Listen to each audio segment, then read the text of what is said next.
ఆర్టీసీలో సమ్మె సైరన్ మోగింది.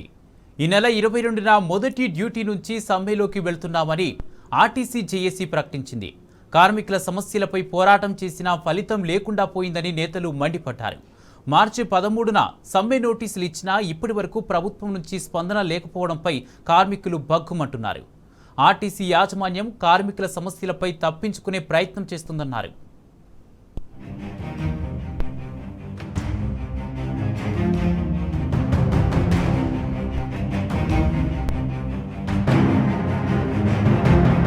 ఆర్టీసీలో సమ్మె సైరన్ మోగింది. ఈ నెల 22 నుంచి సమ్మెకు దిగనున్నట్లు ఆర్టీసీ కార్మిక జేఏసీ నేతలు ప్రకటించారు.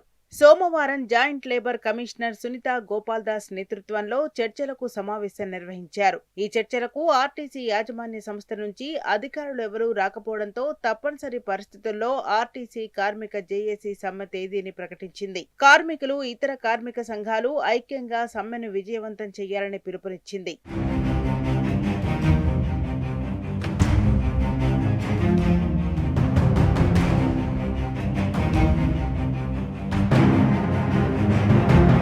హామీల అమలుపై రాష్ట్ర ప్రభుత్వ నిర్లక్ష్యం, యాజమాన్యం వైఫల్యంతో దిక్కుతోచని స్థితిలోనే సమ్మెకు వెళ్తున్నామని ఆర్టీసీ జేఏసీ వెల్లడించింది. ఈ నెల 21వ తేదీ అర్ధరాత్రి నుంచే ఎక్కడి బస్సులు అక్కడే డిపోలకు పరిమితం కావాలని పిలుపునిచ్చింది. కార్మికుల సమస్యలు పరిష్కరించడంలో సర్కార్ పూర్తిగా విఫలమైందని జేఏసీ నేతలు ఆరోపిస్తున్నారు. ఆర్టీసీ అధికారులను సమ్మె చర్చలకు పంపి వారిని సముదాయించడంలోనూ విఫలమైందని మండిపడుతున్నారు. దీంతో కాంగ్రెస్ 2.5 ఏళ్ల పాలనలో రెండోసారి ఆర్టీసీ కార్మికులు సమ్మెకు పిలుపునిచ్చారు. ఈ నెల 22వ తేదీ నుంచి ఆర్టీసీలో సమ్మె చేపడుతున్నామని, కార్మికులు, ఇతర కార్మిక సంఘాలు ఐక్యంగా సమ్మెను విజయవంతం చేయాలని జేఏసీ పిలుపునిచ్చింది.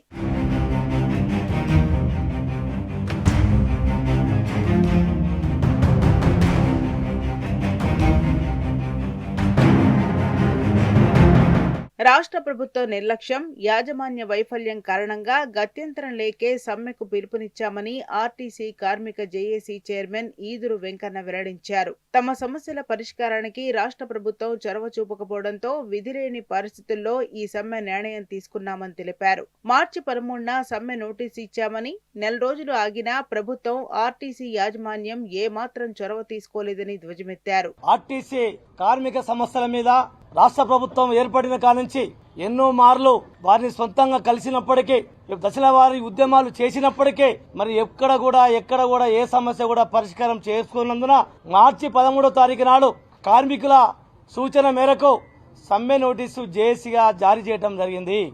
ఈ ఆర్టీసీ యాజమాన్యానికి, ఈ రాష్ట్ర ప్రభుత్వానికి ఇవ్వడం జరిగింది. ఒక్క నెల కావస్తున్నప్పటికీ కూడా ఈ రోజు వరకు కూడా యాజమాన్యం గాని, ప్రభుత్వం నుంచి గాని ఎక్కడ కూడా స్పందన లేదు.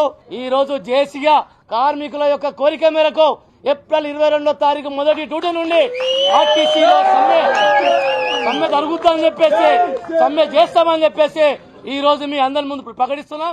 ఏప్రిల్ 22వ తేదీ మొదటిది అంటే 21వ తేదీ అర్ధరాత్రి తర్వాత మొదలయ్యే ఫస్ట్ డ్యూటీకే సమ్మె మొదలవుతుందని, కార్మిక వర్గమంతా సమ్మెకు సిద్ధంగా ఉండాలని JAC vice chairman M Thomas Reddy పిలుపునిచ్చారు.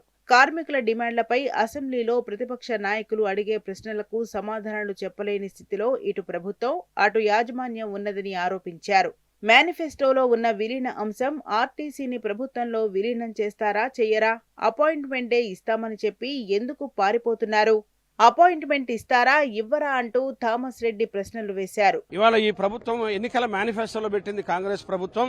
ఆర్టీసీ వాళ్ళు మాకు ఓట్లేసి గెలిపిస్తే మేము ఆర్టీసీ ఉద్యోగులను ప్రభుత్వంలో విలీనం చేస్తాం, వాళ్ళకి రావాల్సిన 2 PRCలు ఇస్తాం, కొత్తగా ఆర్టీసీ ఉద్యోగులను ప్రభుత్వ ఉద్యోగులతో ఈక్వల్ గా చేసి సర్వీస్ కండిషన్ రూల్స్ అన్ని కూడా ఇస్తాం, కొత్త బస్సులు కొని ఆధునీకరణ చేస్తాం, యూనియన్లను పునరుద్ధరణ చేస్తామని చెప్పి స్పష్టంగా 6 అంశాలని మేనిఫెస్టోలో పెట్టింది. మరి ఇవన్నీ చేసి ఓడదాటేదాకా ఓడమల్లన్న, ఓడదాటిన తర్వాత బోడమల్లన్న అనే శాస్త్రంగా ఈ ప్రభుత్వం పట్టించుకోకుండా 2.5 సంవత్సరాల వరకు కాలయాపన చేసింది. అసలు మీరు వాగ్దానం చేసిన మేనిఫెస్టో మీద మీకేమైనా క్లారిటీ ఉందా?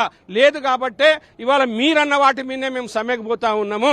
చర్చల్లో కూర్చుందాం, ఎక్కడికైతే అక్కడ మాట్లాడడానికి మేము సిద్ధంగా అర్ధరాత్రి పిలితే రావడానికి ఉన్నాం. భయపెట్టో, అబద్దాలు చెప్పో దూరం కొట్టాలంటే ఈ సమ్మె ఉధృతమవుతుందని చెప్పి ప్రజలు, మేధావులంతా రావాలని చెప్పి మీ ద్వారా కోరుకుంటా ఉన్నా. ఆర్టీసీ కార్మికుల న్యాయమైన డిమాండ్లను నెరవేర్చాలని జేఏసీ నేతలు మరోసారి ప్రభుత్వాన్ని డిమాండ్ చేశారు. ఎన్నికల మేనిఫెస్టోలో ఉన్నవే అడుగుతున్నామని, కొత్తవేమీ అడగట్లేదన్నారు. సమస్యలు పరిష్కరించే వరకు వెనక్కి తగ్గేది లేదని స్పష్టం చేశారు. సమ్మె 100% విజయవంతమవుతుందని స్పష్టం చేశారు.